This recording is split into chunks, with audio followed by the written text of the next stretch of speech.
You've made it to Chiro Hustle Live. Sit back and learn from the greatest influencers in the profession.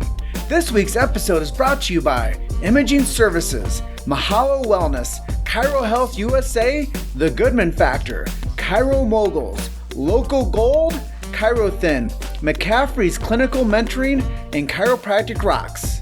Let's hustle. So today I have Dr. Sean McCaffrey. We are doing a sponsorship edition to the Chiro Hustle live stream today. And I know that we have some amazing topics we're going to cover today. And first things first, let's talk about McCaffrey and what you're doing with your brand.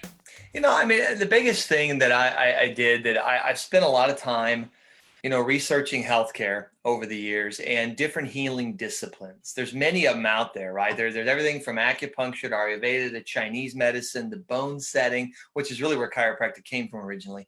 As you look at all these things, there's a commonality. There's a thread that runs through all of them, and that's the ticket, I think.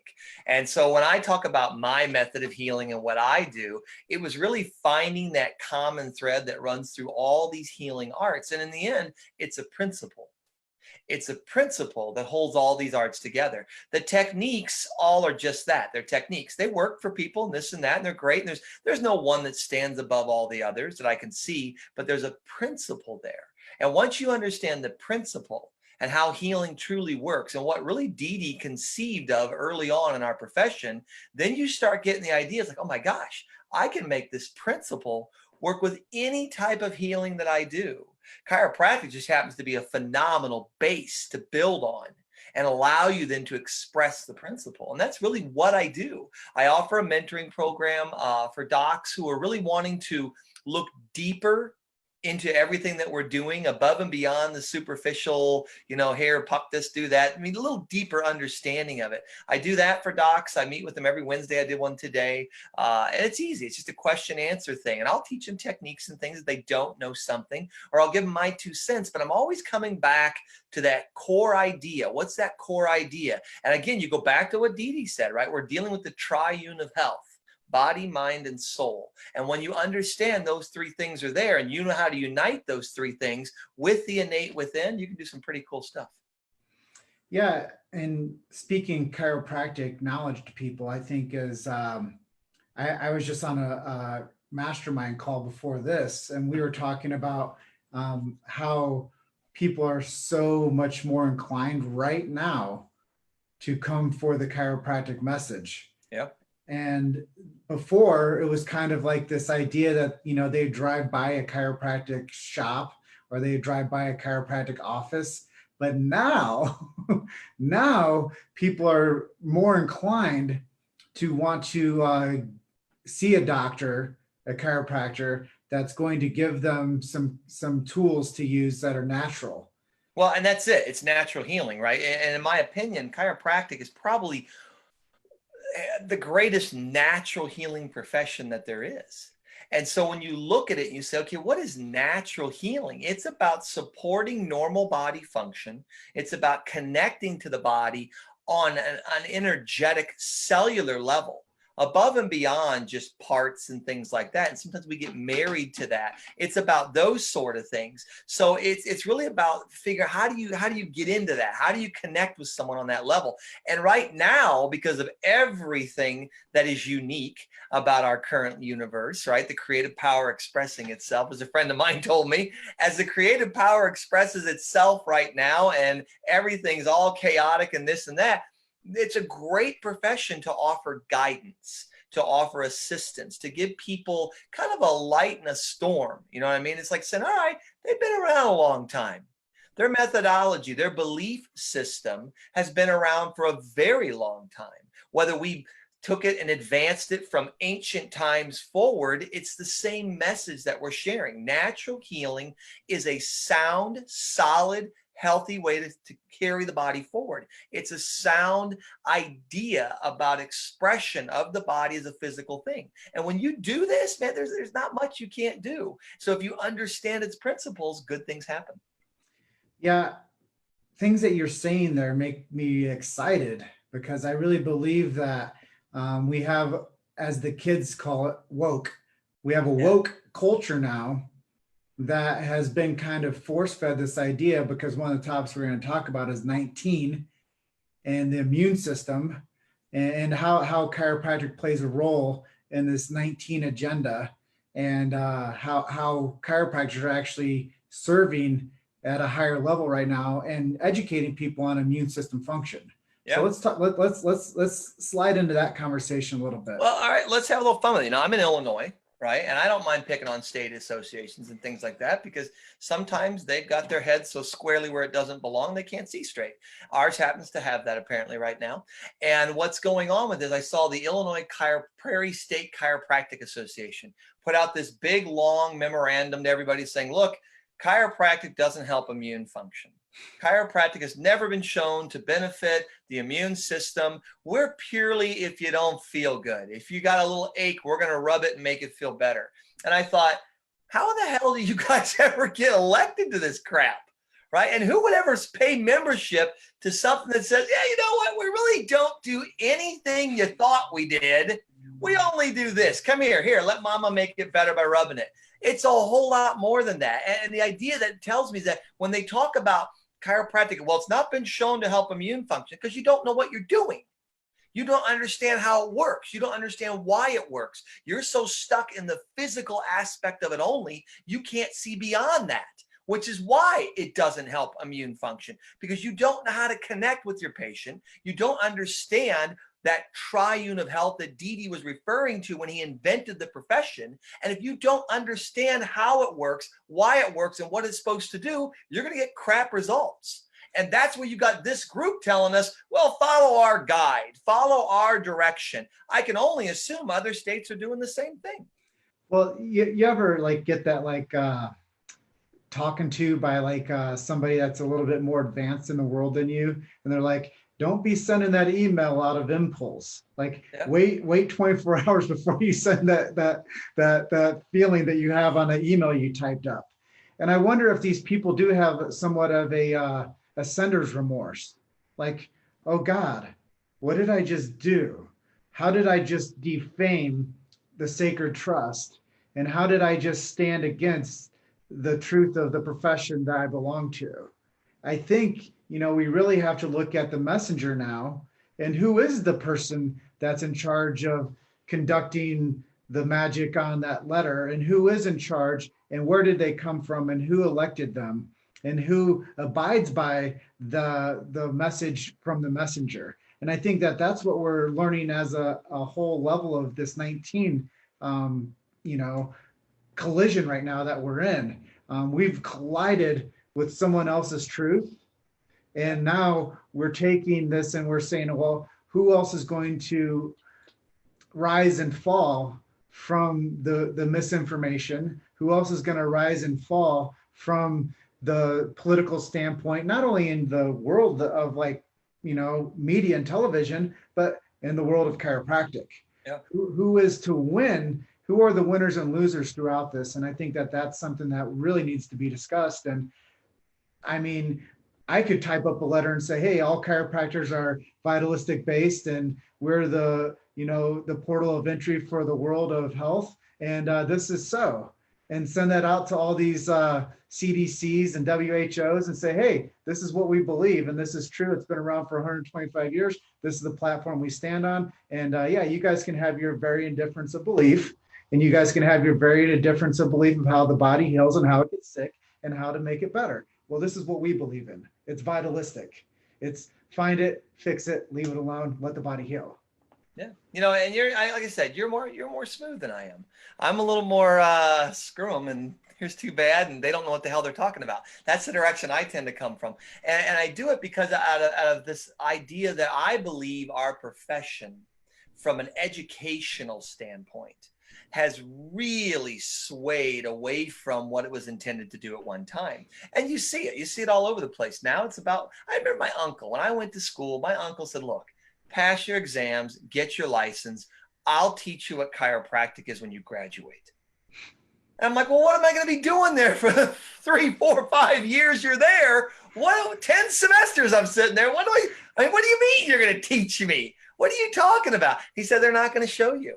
He goes, they don't do it anymore. He goes, they've wanted to play ball and get along so much that they've moved away from what the true roots are and how it all works. Can you imagine that? It'd be like sitting there going, well, I'm going to trade school to be a welder. I'm going to learn how to use all the tools and this and that. And when I get out, someone's actually going to teach me how to do it.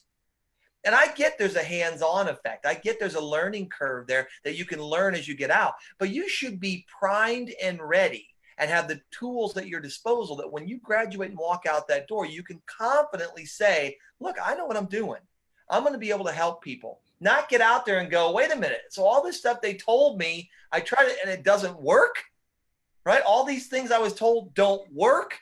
So you look at our profession as a whole, and I'm just going off of older statistics when I was on the board at Logan University. I was there for 12, 13, 14 years. And on that board, we were always looking at all the universities and what the failure rate is and all this. Failure rate's 80%, or it was a few years back. So you look at that and say, all right, 80%, what does that mean? That means within 3 years, 80% of the graduates will not be in the profession any longer.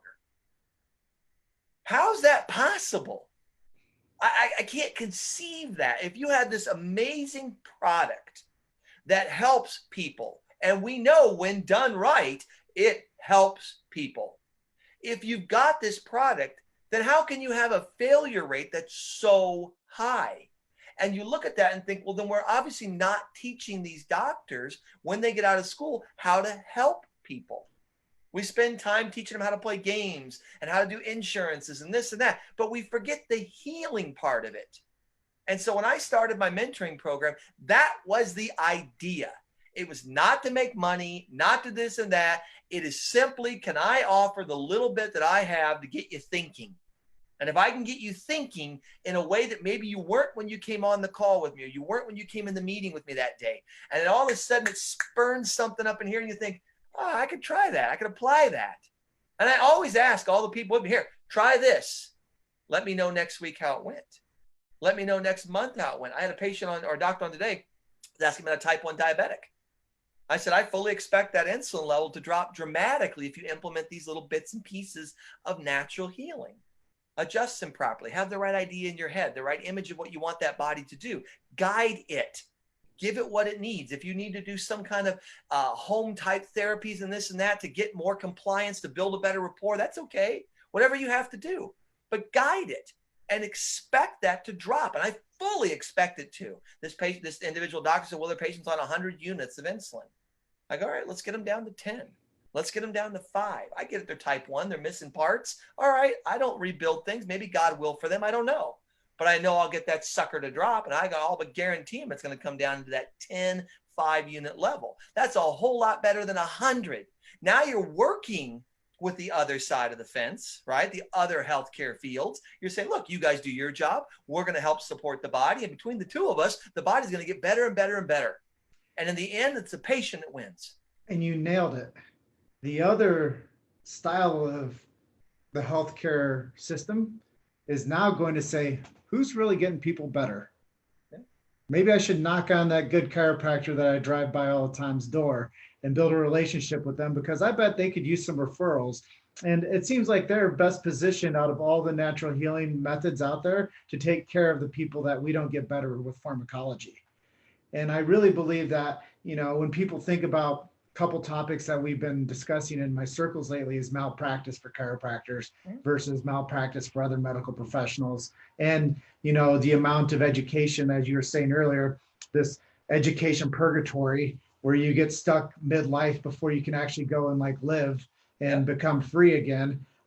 There's this idea of this education purgatory, but while you're doing that, the part that people don't really know is that the people that go do the other type of medicine or the other type of healthcare that are in medicine, they have a lot more involved with pharmacology and toxicology, whereas chiropractors are actually a lot more in the credit hours of treating and getting your adjusting techniques and classes like that. So when you think about what path and how the medical professions can start to maybe participate a little bit more with each other, well, rather than us against them, because that's a narrative that never worked. No, and you're right. And I'm finishing. I'm writing a book right now, and I'm just finished with it, and I'm getting ready to edit all my chapters. I got it all done.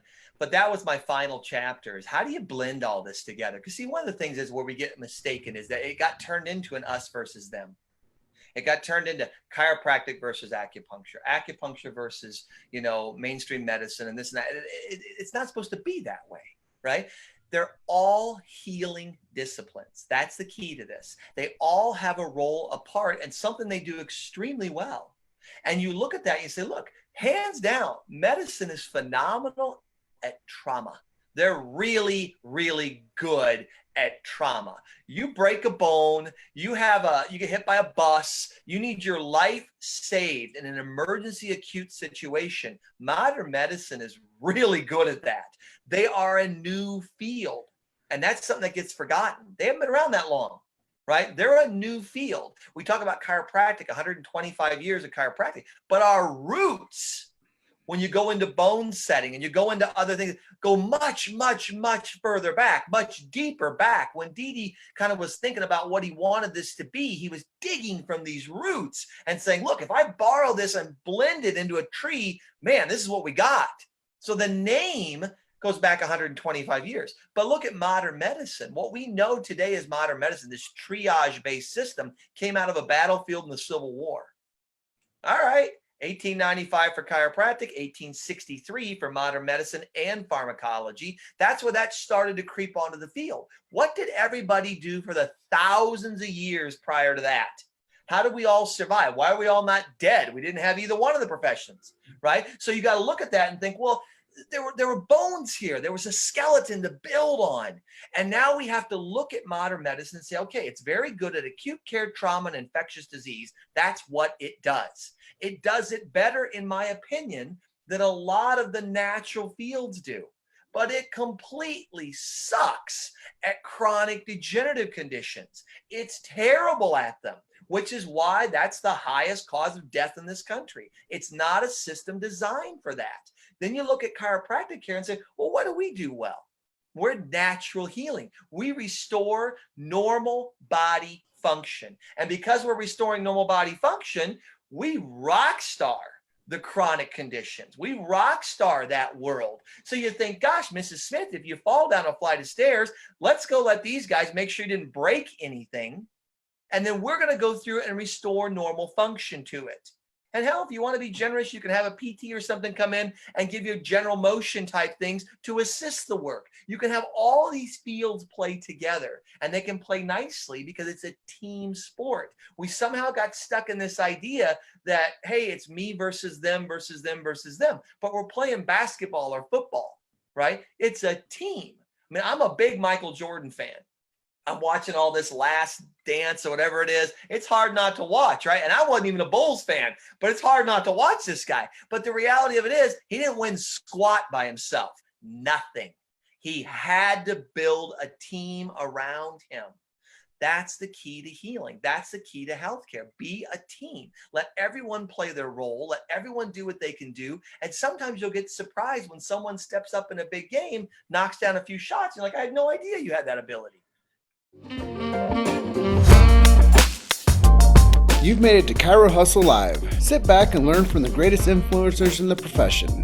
This week's episode is brought to you by Imaging Services, Mahalo Wellness, Chiro Health USA, The Goodman Factor, Chiro Moguls, Local Gold, Chiro Thin, McCaffrey's Clinical Mentoring, and Chiropractic Rocks. Let's hustle. Bro, that's why what we do with our journalistic front with Chiro Hustle is so consistent, because we're part of the chiropractic message team. And when you think about what we facilitate is consistency in the marketplace and sharing the story. And back to like probably your uncle that's like, hey, when you get out of college, I'm going to teach you what chiropractic is. He would probably still tell people to share the story, share the story, share the story. And I think when we think about the other part of what you're discussing is us starting to understand who's on the team.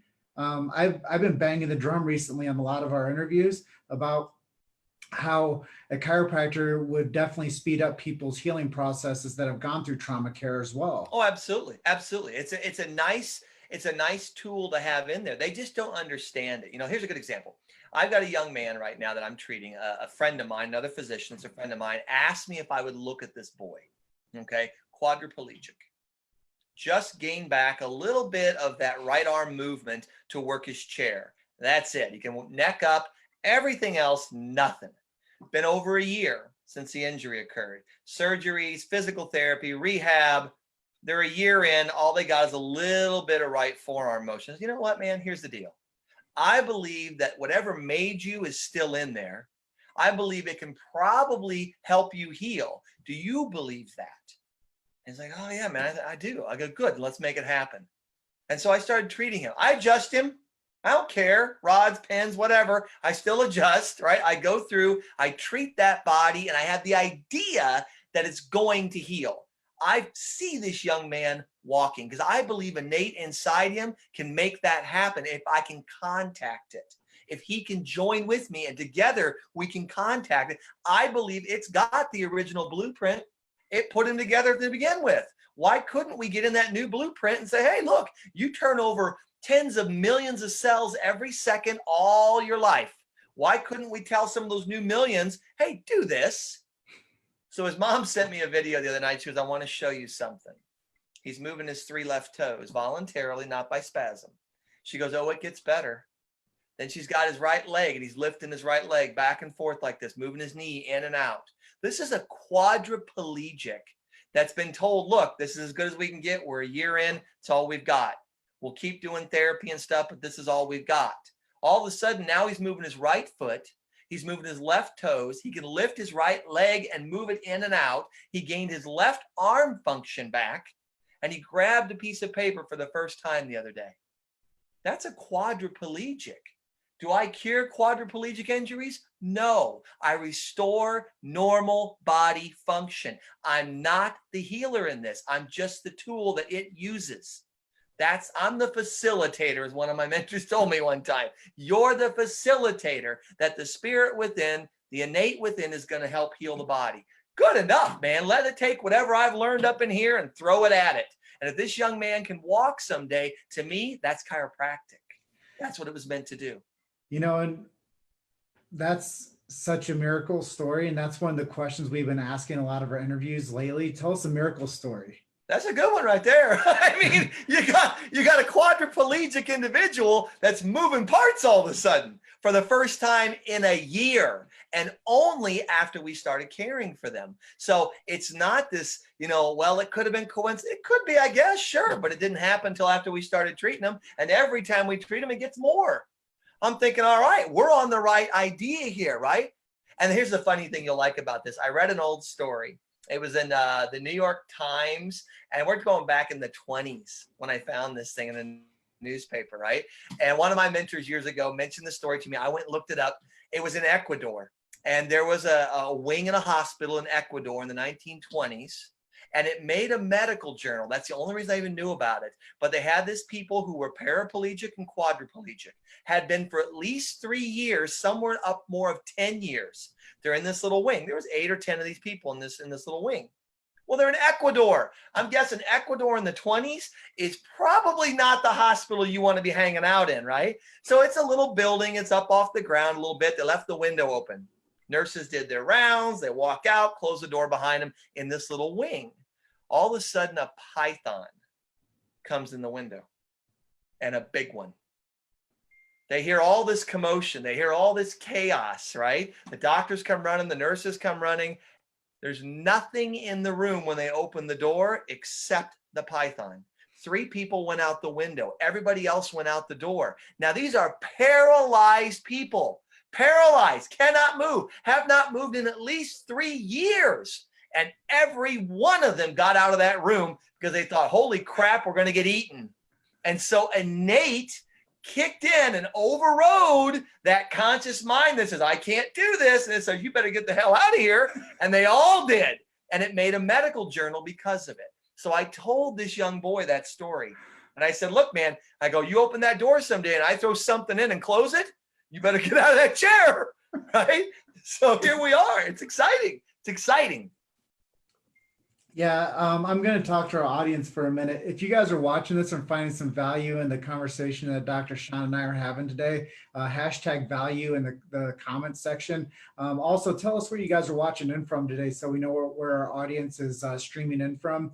And if you're watching us on replay, hashtag replay to let us know that you watch us on replay. And if you have any questions for us, put those in the comments and we'll be sure to reach back to you and let you know that we're paying attention to you as well. It's not just about us. The reason we do this is because we want to shine a big spotlight on the truth of chiropractic and keep free speech alive and well in this beautiful profession. And I think that we're doing a really good job of that today. We're trying, brother.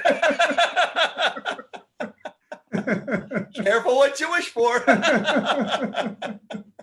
So I know we have a little bit of time left. So let's really jump in and talk to chiropractors about their certainty and what they can do and how they can learn from what you've established, and maybe how that they can help. One of these fancy words that we've come up with that we've like dusted off is called pivot. Yeah, right. How can we dust off this fancy word pivot and make sense of that to people? You know, I'll give you an example here. I do a lot of lives, right? I do lives because I feel it's my duty at this time in my career to offer some common sense to a lot of people right now who are afraid and scared and full of anxiety and worry. Because we all know, man, worry paralyzes the human body. Worry shuts down almost every function we have. It inhibits digestion. It inhibits elimination. It gets in the way of hormones and functions and musculoskeletal. Worry is a bear that you just got to. And so now it's being pumped into us 24/7. And you have so much stuff coming from all these directions. So I decided probably a month and a half ago that, you know what, I'm just once a week or so, I'm going to do a little live and I'm going to tackle what's out there. And I tackled one a few nights back on this 19 that we're talking about and all the stats around it and what's real, what's not real. And, you know, one of my good friends always says 50% of what you hear is going to be true. 50% of what you hear is going to be totally wrong. You have to figure out which 50% you want to listen to. And so that's how I really do my spots. I say, look, people, don't believe me. Look it up. I'm here to get you to question, to get you to think, to get you to use that wonderful tool between those 6 inches right there. And so I did a video a while back, like 10 days ago. I got 190,000 views on this video from around the world.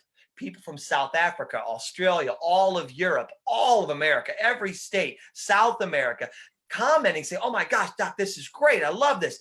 That's how you pivot. You take yourself and say, look, I'm a healthcare provider. I believe in natural healing.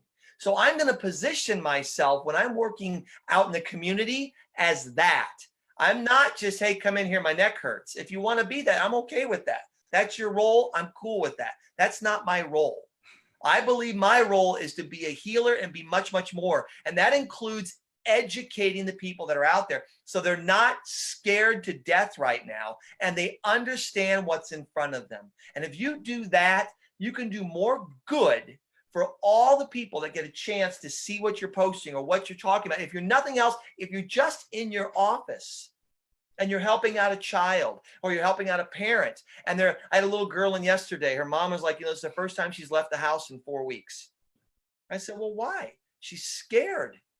She's afraid she's going to get sick. She's afraid she's going to die because of this 19, right? And I look at that and I say, wait a minute. No. That means she doesn't understand everything. And what they're telling her is not true. And she's got herself all worked up. This little 12-year-old girl won't even leave her own house. And she's afraid to even come into the office. She's got a mask on and she's coming in there. I said, well, let's just go through this a little bit. And I walk her through some things. And when she gets all done, she runs up and gives me a hug and says, thanks, Doc. I'm like, you're welcome. Because it helped her. If I reach only her, that's good enough for me. If I reach 190,000 other little hers, that's good too, right? That's the key to this thing. Try to help the best you can. I think when we bring a humanistic approach to anybody's life is a benefit. And I think when we tell ourselves a story we don't know the truth of, that's the thing that cripples even the strongest person. And whatever you believe, you become. just like the quadriplegic, Yep. and just like the python, and just like the 12-year-old with the mask and afraid.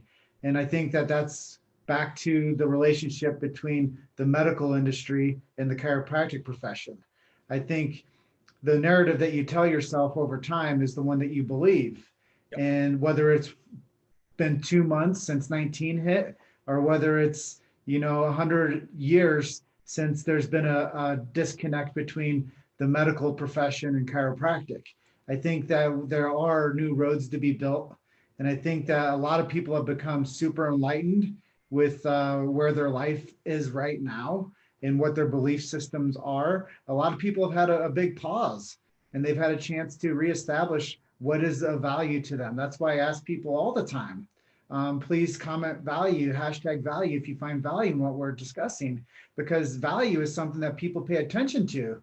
And if you value something, you share it. Like right now, of the 18 people watching, would you guys just share what Dr. Sean and I are talking about and comment in where you guys are watching from? When you do that, it's not about because I want, to have gratification of where you're watching from, but because I know by what you said is that the more people that interact with this message, the more people see it and Yeah, the more absolutely. value is created. Yeah, brother, you got it. You got it. And you know what's so good about this, Jim, is that it's there's always good and bad in everything, Mm-hmm. right? So we look at this right now and we think, what's the bad? All right, the economy and this and that and locking down, that's the bad. What's the good? What's something Mm-hmm. good that's come out of this? We're all forced into our homes with our families. When was the last time you sat with your entire family, made dinner, hung out, became a unit again like we all were 50 years ago, right? Times change, I get it, but it's forced us to kind of relook at things. It's forced us to, how do I entertain myself now with my 3 kids and my wife and my dog and my cat? How do I entertain myself? What do I do to make sure we're all engaged? What do I do, from my perspective, to parent differently? How do I help them? And it goes back to, again, when we're looking at chiropractic, aren't we all just parenting our patients? Isn't that the reality of it? Every time they come in, it's like having another child. You're parenting them. That's what you're doing. And you're figuring out, what do they need in their life that I can help them with to make it better for them, to make their better life, better quality filled, so they can then interact with their family and make that life better. That's our role. It's what we do.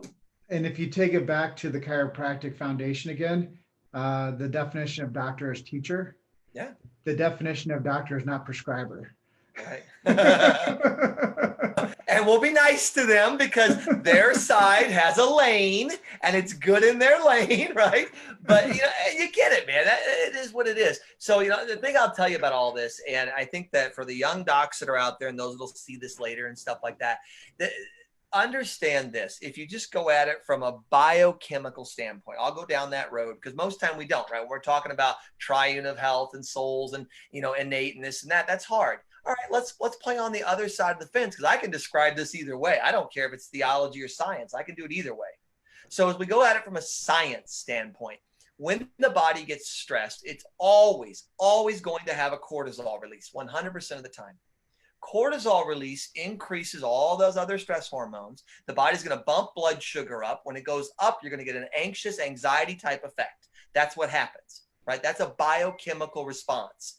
So you say, all right, so if I adjust the body and I put energy into a system that currently is depleted, that currently is lacking in something, if I give it that energy, if I remove a stress from that body, whether it's in an ankle, a knee, a spine, if you're just purely biomechanical, if I go through there and remove a stress, something that hurts, just keep it real simple, then what does that do to the cortisol level? Because when you hurt, your cortisol goes up and that inhibits immune function. We know that. That's a scientific 100% fact. When cortisol levels increase, immune function deceases. It drops down. So we say, okay, so if I get rid of pain in the body, keep it real simple. If I get rid of pain, and that naturally lowers cortisol levels, and we know cortisol inhibits immune function according to biochemistry, then doesn't getting rid of the pain through my manipulation or adjustment, restoring normal function, improve immune function? It has to. There's no way to even argue that. It's so common sense, it shouldn't even be a debate. But I come back to the state agency, and I don't belong to them, so I can pick on them. I come back to this state agency and I say, you put out a letter to all your members saying you're not allowed to treat anybody and let them tell them that you can help their immune function. And I look at that and I think, well, then you don't understand chiropractic. You don't understand the roots of what we are, and you sure as hell don't know biochemistry. How are you ever some kind of a state agency? Who would give you their dollars? Who would support you to represent them to sit there and say, well, you know, we really don't know what you do. We're not sure how it works or if it even does, but please give us your money and vote us here so we can claim a title later on. And I think we're being led by a lot of false agencies right now. Oh, brother. Woo. There's a lot of acronyms that are being thrown around that thinks that they have cultural authority. Well, you know, it's opportunistic, right? And we've learned this over the years that, you know, chaos breeds opportunity, right? Isn't that the old adage, right? You know, in times of chaos and times of civil distress, opportunity expresses itself. And I think that there's a very likely chance that you might have different acronym groups that are sitting there just waiting for their moment. And like, oh, there's a good one. Run with it. And we'll run until someone pulls the leash and drags us back. Mm-hmm. And that's what I think you're seeing. And, you know, it made me interesting with like this whole virus thing that we're dealing with right now. Again, because I'm in Illinois, right? So we're definitely a state that's locking down, squeeze it even tighter. What we did, you know, it didn't work initially, so tighter. It's got to work now. It's like lowering cholesterol, right? Keep lowering it. Eventually, it's got to do something. Probably kill us, but it's got to do something, right? So when we look at this thing and we think to ourselves, okay, just looking at it from a viral standpoint, the science alone, I'll give them that first 2, 3, 4 weeks. All right, let's figure out what it is, figure out how it spreads and who it affects. I'm all good with that. Once the science steps in and says, wait a minute, this isn't doing what we thought it was going to do. It's not affecting who we thought it was going to. And if you're under the age of 60, you got a 99.96% chance of it being like, whatever. All right, I like that. That's the science telling me that. And so I look at that and I say, okay, but somewhere in there, we let the models start dictating. And I'm thinking, well, how many of these doctors are typing up models? 0, none. They're computer guys that are typing up models. And it's computer guys that are coming up with these things. And I look at that and I say, well, how much experience do they have treating anybody? How much time do they have on ball? Right? Because it's really hard to shoot the shot if you've never touched a ball before. And you look at that and it looks easy. It looks, oh, put that in the hoop. It's twice the size. It'll fit. But if it was easy, hell, we'd all be Michael Jordan, wouldn't we? But it's not. So we look at that and we say somewhere along the way, we're like, oh, science says do this. And then all of a sudden science said, well, no, we don't need to do that now. But the model says keep doing this. So we're following the model. It's retarded.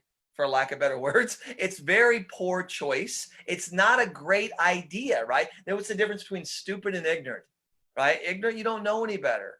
Stupid, you know better and you keep doing it. I think what we're doing right now is not a great idea, and it's probably stupid for the lion's share of the economy, the lion's share of the population. Open controlled, open slowly, allow people to get their livelihood back, or the end result is going to be catastrophically bad. All right, chiropractic has a role in this. Right? You're healers. Get out and heal.